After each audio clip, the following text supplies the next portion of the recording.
আপনারা বোকা নাকি মিয়া? আপনারা এই দেশের মানুষ না? টাকা কেমনে উঠাইতে হয় আপনারা একটু জানেন না?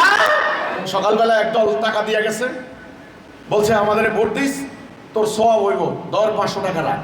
বিকেলবেলা আরেক দল বলতেছে আরে ভাই 500 টাকা, 5000 টাকা রাখবে না। বাস 500 টাকা ভুলে গেছে, সওয়াবও ভুলে গেছে।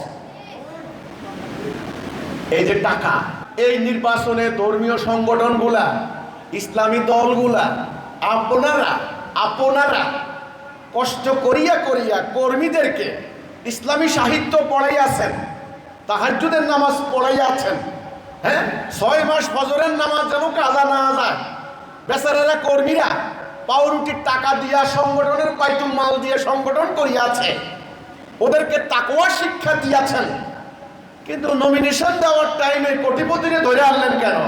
কারণ ওনারা জানেন কোটিপতিরে নমিনেশন না দিলে নির্বাচনের ব্যয় বহন করার সম্ভাবনা নাই। বহু প্রার্থী ভোটের 1 সপ্তাহ আগে মাঠের ময়দান ছেড়ে পালিয়েছে।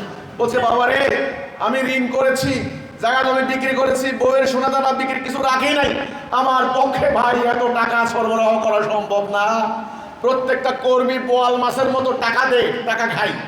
অফিস টাকা দে, টাকা খাই। মিডিয়া খাইতে খাইতে প্রার্থীর শরীরে আর রক্ত রাখে নাই। এখন যারা জিতছে, যারা এমপি সাহেব হইছেন, ওনাদের একটা সম্ভাবনা আছে টাকাগুলো উঠানো।